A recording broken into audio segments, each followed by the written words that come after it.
అందరికీ నమస్కారం అండి.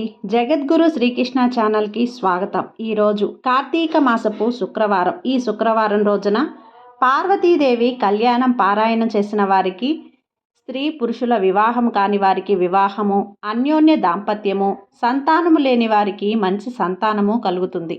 ఈ పార్వతీదేవి కళ్యాణాన్ని భక్తితో చదివిన వారికి, స్త్రీ పురుషులకు ఎవరికైనా వెంటనే పెళ్లి జరిగి ఆ దంపతులకు గొప్ప సాహసవంతుడైన సుగుణవంతుడైన కొడుకు పుడతాడు. వాళ్ళ ఇంట ఏ విధములైన దుష్ట గ్రహ దోషాలు కలగవు.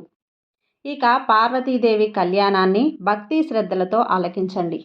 దక్ష ప్రజాపతి తన కుమార్తెలలో పెద్దదైన సతీదేవిని ఈశ్వరుడికిచ్చి పెళ్లి చేశాడు. ఒకసారి ఈశ్వరునిపై కోపంతో సతీ పరమేశ్వరులను ఆహ్వానించకుండానే ఒక యజ్ఞాన్ని చేయటానికి సిద్ధపడ్డాడు. ఆ విషయం తెలుసుకొని సతీదేవి తన భర్త అనుమతితో దక్షుని యజ్ఞశాలకు వెళ్ళింది. అక్కడ దక్షుడు పరమశివుణ్ణి చాలా తీవ్రంగా దూషించాడు. శివదూషణని భరించలేని సతీదేవి అక్కడే యోగాగ్నిలో పడి దగ్ధురాలైపోయింది.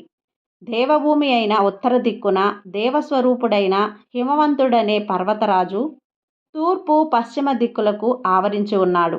అతడు తన పితృదేవతల మానస పుత్రిక అయిన మేనకాదేవిని పెళ్లి చేసుకున్నాడు. ఆ దంపతులకు సుగుణవంతుడైన కొడుకు పుట్టాడు. వానికి మైనాకుడు అని పేరు పెట్టారు. తర్వాత యోగాగ్నిలో దగ్ధురాలైన సతీదేవి పరమేశ్వరుడే ధ్యానిస్తూ మేనకాదేవి గర్భంలో ప్రవేశించి మేనక హిమవంతుల కుమార్తెగా పుట్టింది.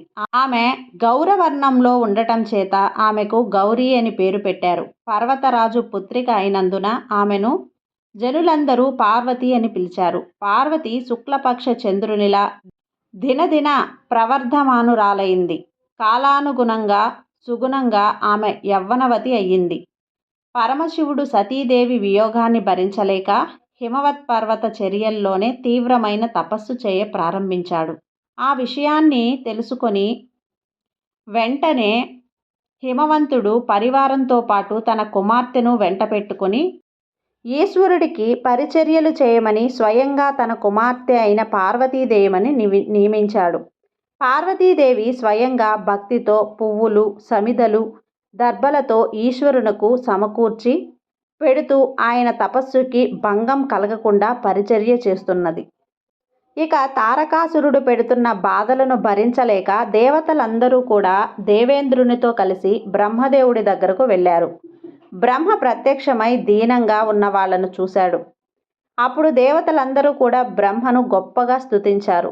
బ్రహ్మదేవా, సృష్టికి ముందు ఒక్కడవే అయినా నీవు సత్వ రజోస్తమ గుణాలను మూడింటిని విభజించి భేదస్వరూపుడవైన నీకు నమస్కారము.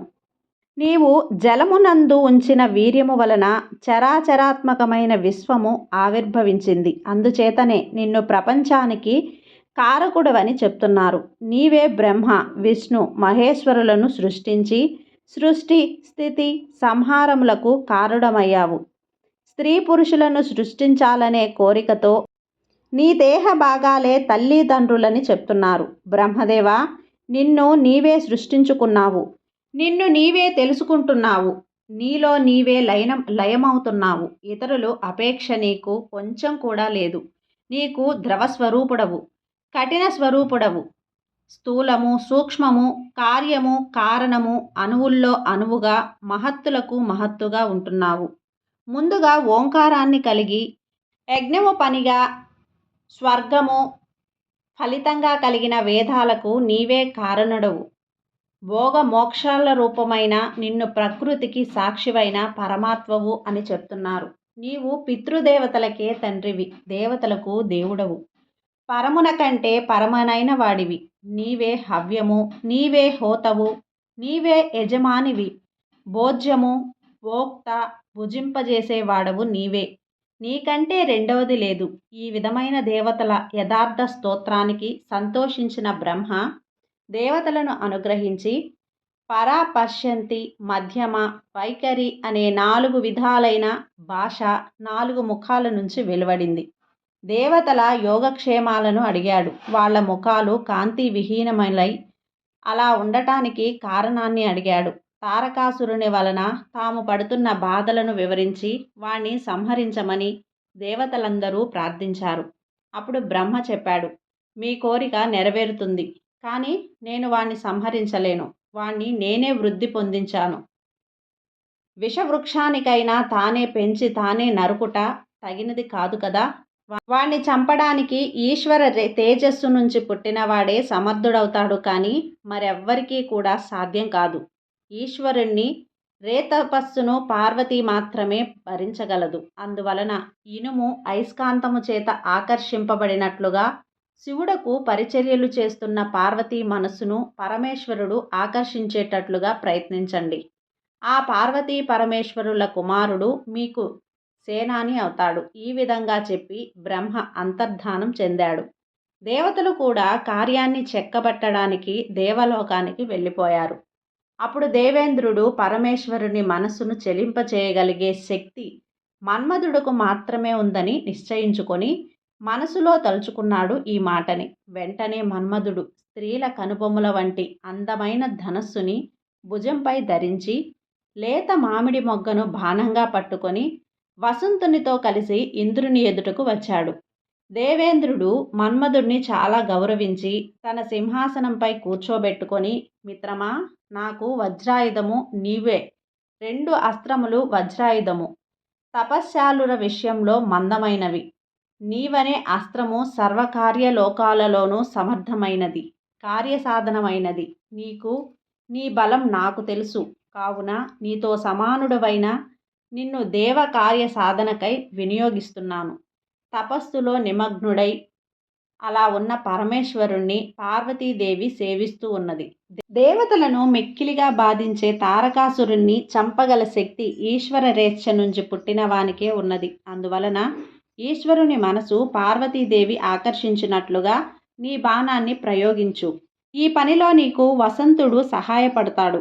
ఈ పని పార్వతీదేవి వలన కావలసినదే అయినప్పటికీ బీజమే అంకురమును కారణమైనప్పటికీ ఉత్పత్తి కంటే ముందు నీరు ప్రధానమవుతుంది కదా.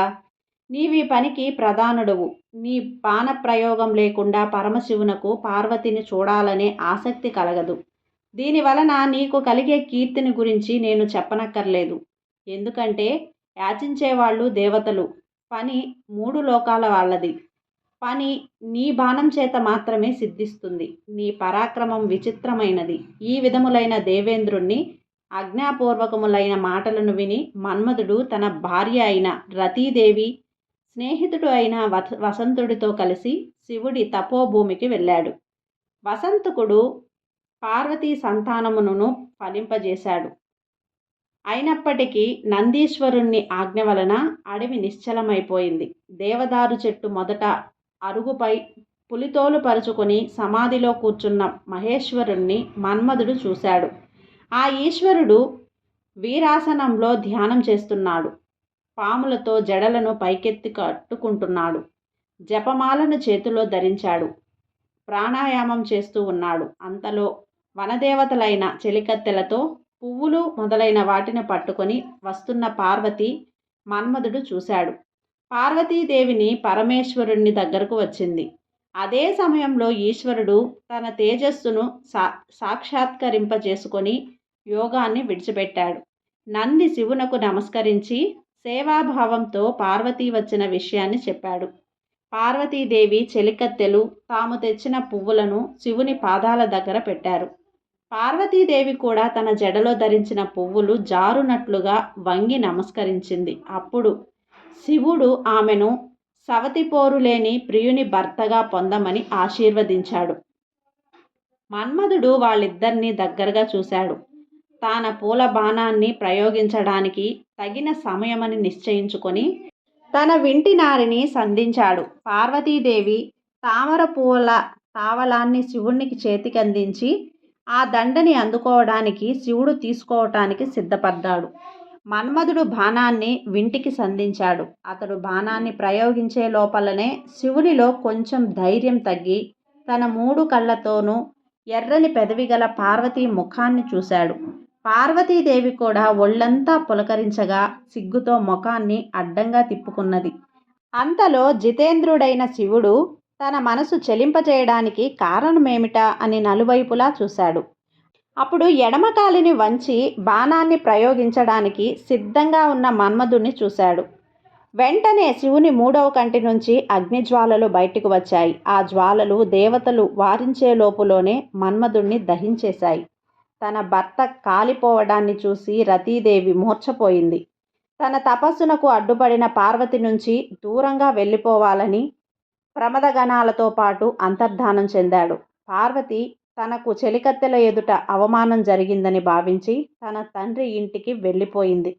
తన కళ్ళ ఎదుటనే మన్మధుడు కాలిపోవటం చూసిన పార్వతి శివునిచే తన కోరిక నెరవేరకపోవటాన్ని తలుచుకొని తన రూపాన్ని తానే నిందించుకున్నది. ప్రియుడు గుర్తించని అందము వ్యర్థమైంది కదా అని నిరాశపడింది. ఏ విధమైన దోషం లేని అందమైన శరీరాన్ని పొందడానికి తపస్సు చెయ్యాలని నిశ్చయించుకుంది. సగము శరీరాన్నిచ్చే భర్తను పొందడానికి తపస్సు మాత్రమే సాధనమని అనుకున్నది. తన కూతురి నిశ్చయాన్ని తెలుసుకున్న మేనకాదేవి ఉమా అని పలికింది. తల్లి వద్దు, అందుచేతనే పార్వతి ఉమాదేవి అని పిలుస్తున్నారు. తల్లి, దిరిసెన పువ్వుల వలె అతి కోమలమైన నీ శరీరం రాతి వంటి మిక్కిలి కఠినమైన తపస్సును భరించలేదు. స్థిరమైన నిశ్చయం కలిగిన పార్వతీదేవి మనసును మేనక మరలించలేకపోయింది. పట్టుదల గల మనస్సును లోతునకు ప్రవహించే నీటిని ఎవ్వరూ నిరోధించలేరు కదా. నిశ్చల చిత్తురాలైన పార్వతీ కోరిక తెలుసుకున్న తండ్రి హిమవంతుని తన కోరిక నెరవేరే వరకు తాను తపస్సు చేసుకోవటానికి అనుమతినివ్వమని చెలికత్తెల చేత అడిగించింది. హిమవంతుడు తమ కుమార్తె పట్టుదలకు సంతోషించి ఆమె తపస్సు చేయటానికి అంగీకరిస్తూ ఒక విశాలమైన శిఖరం మీద ఆమె తపస్సు చేయటానికి తగినట్లుగా ఏర్పాట్లన్నీ చేయించాడు. అప్పుడు పార్వతీదేవి తపస్సు చేసిన శిఖరమే నేడు గౌరీ శిఖరంగా పేరును పొందింది. పార్వతీ తపస్సును ప్రారంభించడానికి తనకు ముందు అలంకారాలను అన్నింటినీ విడిచి సూర్యకాంతి గల నారచీరను కట్టుకున్నది. ఆమె ముఖం తలదువ్వి పువ్వులతో అలంకరించినప్పుడెంత అందంగా ఉండేదో తపస్వినిగా జడలు కట్టినప్పుడు కూడా అంతే అందంగా ప్రకాశిస్తూ ఉన్నది. తపో నియమాలన్నీ అనుసరించి పార్వతి ముంజత్రాటిని 3 పీటలుగా ధరించి దానిచేత ఆమె కటిభాగం కందిపోయి ఎర్రగా అయిపోయింది. ఆ దేవి పెదవులకు లత్తుక పూయటకు ఒంటికి మంచి గంధాన్ని పూసుకోవటానికి ఉపయోగించే చేతులు ఇప్పుడు దర్భలను కోయటానికి జపమాలని తిప్పడానికి వినియోగిస్తున్నది. కఠినమైన మెత్తని పక్కపై పడుకునే పార్వతి తన చేతిని దిండుగా చేసుకొని రాతిపై పడుకున్నది. వ్రతనియమంలో ఉన్న గౌరీదేవి తన విలాస చేష్టను తీగల యందును చంచల దృష్టిని ఆడులేళ్ల యందును మాత్రమే నిలిపి ఉంచింది. ఆ పార్వతి తన ఆశ్రమంలో ఉన్న చిన్న చెట్లకు నీళ్లు పోస్తూ తన కుమారునకు పాలు పడుతున్నట్లుగా ప్రేమను చూపిస్తూ ఉండేది. ధ్యానం చేత పార్వతి లేళ్లను లాలిస్తున్నట్లుగా అవి ఆమెపై చనువుతో తిరుగుతూ ఉండేవి. స్నానము, హోమము, నారచీర ధారణము, సుత్తిపాఠము కలిగిన గౌరీదేవిని చూడడానికి ఒకనాడు మునులు వచ్చారు. ధర్మం చేత పెద్దవాళ్ల విషయంలో వయసుని ఎంచరు కదా. పార్వతి తపోభూమిలో పరస్పర వైరము గల జంతువులు తమ విరోధాన్ని విడిచిపెట్టడం చేత, చెట్లు కోరిన పండ్లను ఇవ్వడం చేతను, కొత్త పర్ణశాలలో అగ్నిహోత్రము చేయబడటం చేతను ఆ ప్రదేశము చాలా పవిత్రమైనది. తాను చేస్తున్న తపస్సు వలన ఫలితం సిద్ధించదని గ్రహించిన పార్వతి తన కోమలమైన శరీరాన్ని లెక్క చేయకుండా కఠినమైన తపస్సుకు సిద్ధపడింది.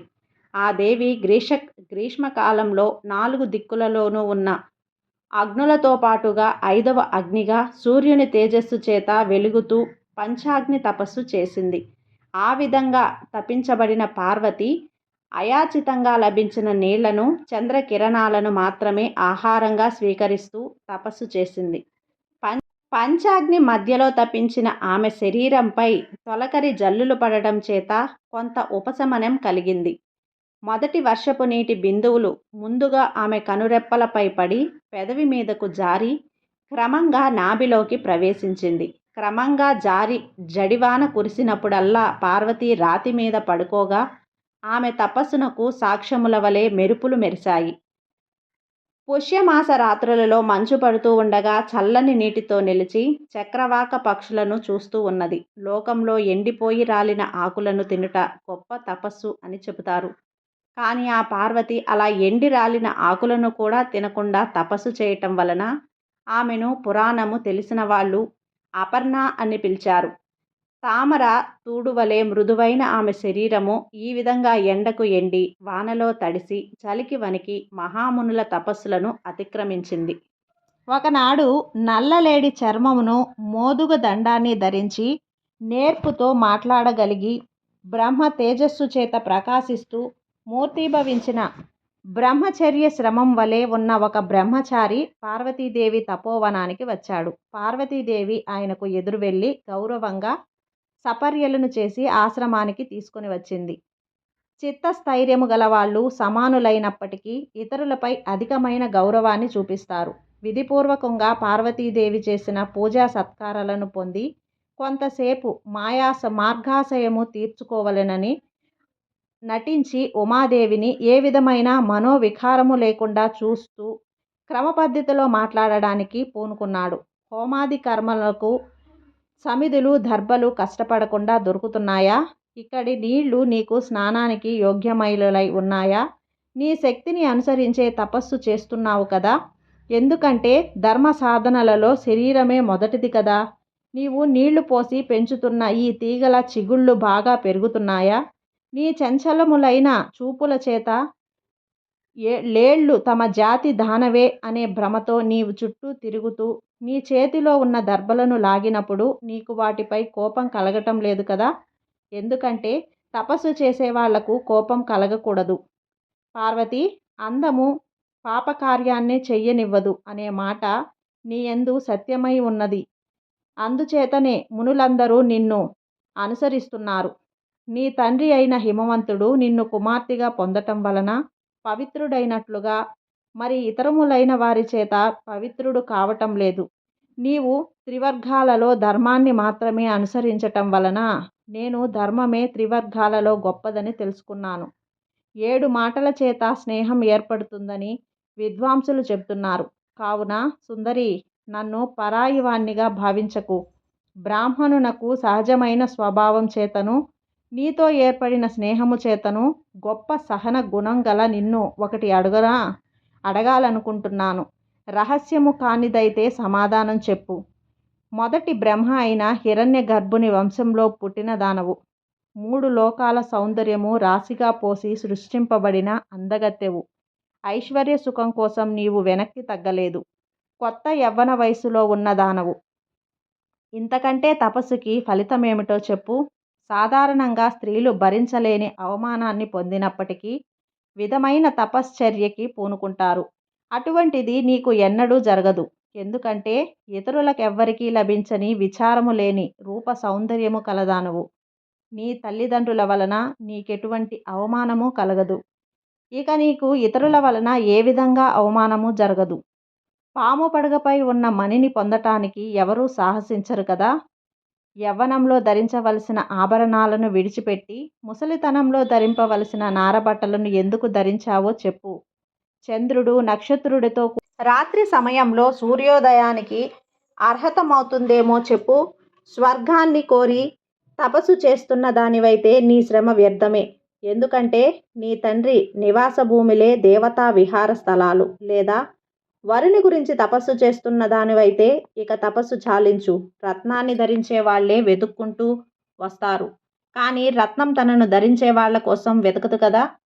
నీ వేడి నిట్టూర్పు వలన నీవు వరుని కోసమే తపస్సు చేస్తున్నట్లుగా నా మనసులో సందేహం కలుగుతున్నది. నీవు వరించదగిన వాడే ఉండడు. అయినా నీవు వరించనప్పటికీ లభించని వాడెవడుంటాడు? ఆహా, నిన్ను ఇంతగా కష్టపెడుతున్న ఆ యువకుడెవడో కానీ తన సౌందర్య గర్వంతో మోసపోయాడని నేను భావిస్తున్నాను. ఇటువంటి స్థితిలో నిన్ను చూసిన మనస్సు ఉన్నవానికి ఎవరికైనా మనసు మండుతుంది. ఓ గౌరీ, ఎంతకాలం నీవిలా కష్టపడతావు? ఇంకా నీ తపస్సు చాలించు. నేను కూడా తపస్సు చేసిన వాడినే.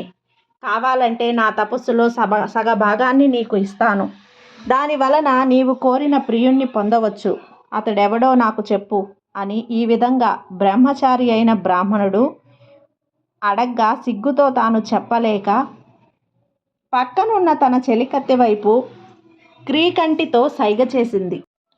అప్పుడు పార్వతి చెలికత్తె బ్రహ్మచారితో చెప్పింది, విద్వాంసుడా, మా పార్వతిని గురించి తెలుసుకోవాలని నీకు కుతూహలంగా ఉన్నది. చెబుతాను విను. ఈమెను దేవేంద్రుడు మొదలైన సంపన్నులైన నలుదిక్పాలకులకు పెళ్లి చేసుకోవడానికి సిద్ధపడినప్పటికీ వాళ్ళని తిరస్కరించి రూపం చేత జయింప సఖ్యం కానివాడు, మన్మధుణ్ణి జయించినవాడు అయిన పరమేశ్వరుణ్ణి భర్తగా పొందదలచి తపస్సు చేస్తున్నది. పూర్వం మన్మధుడు ప్రయోగించిన బాణాన్ని ఈశ్వరుడు హుంకారంతో కోపించగా అది వెనక్కి వచ్చి పార్వతి గుండెల్లో గాఢంగా నాటుకున్నది. అప్పట్నుంచి తండ్రి ఇంట మదనావస్థను పొందిన పార్వతి నుదుటిపై చందనాన్ని పూసుకొని ఒకనాడు కూడా ఉపశమనాన్ని పొందలేదు. మంచుతో గట్టబడిన రాతి పలకపై పడుకోగా ఈమె శరీరపు వేడికి ఆ మంచు పలక కరిగిపోయింది. ఈమెకు చల్లదనం కలగలేదు. తన ప్రియుని చిత్రాన్ని పటంలో గీసి, ప్రియుడా, నీవు అన్నీ తెలిసిన వాడవు, పండితులు చెప్తున్నారు, మరి నీ వైపే మనసు నిలిపినా కూడా నన్నెలా తెలుసుకోనలేకపోతున్నావు అని ప్రశ్నించేది. రాత్రి 3 జాములు మెలకువగా ఉండి 4వ జామున క్షణకాలం కన్నులు మూసి శివుడు వచ్చి వెళ్ళిపోతున్నట్లుగా కలగని, నీలకంఠ, ఎక్కడికి వెళ్ళిపోతున్నావు అని పలవరిస్తూ మేల్కొనేది. జగన్నాథుడైన ఆ పరమేశ్వరుణ్ణి ఎన్నటికీ చూడలేక తండ్రి అనుమతిని తీసుకుని చెయ్యాలనే ఆలోచనలతో మాతో కలిసి ఈ తపోవనానికి వచ్చింది. ఈమె తపస్సు ప్రారంభించే ముందేమో విత్తనం మొలకెత్తి అతిపెద్ద చెట్టు పుష్పించి మొలకించి ఈమె తపస్సుకి సాక్ష్యంగా నిలిచింది. కానీ ఈమె కోరిక మాత్రం ఇంకా మొలకెత్తనే లేదు. తపస్సు చేత కృశించిపోయిన పార్వతిని చూస్తున్న మాకు ఎండిపోయిన నాగేటి చాలను తడిపిన దేవేంద్రునిలా దుర్లభుడైన ఈశ్వరుడెన్నడూ అనుగ్రహిస్తాడో మేము తెలుసుకోలేకపోతున్నాము. ఈ విధంగా పార్వతి హృదయాన్ని రహస్యం లేకుండా చెప్పిన చెలికత్తె మాటలను విని బ్రహ్మచారి, ఓయి, నీ చెలికత్తె చెప్పిన మాట నిజమేనా అని అడిగాడు. అప్పుడు ఇక పార్వతీదేవి కళ్యాణం తర్వాత ఘట్టం రేపటి భాగంలో చూద్దాం. ఈ వీడియో నచ్చితే లైక్ చేయండి, అలాగే సబ్స్క్రైబ్ చేయండి.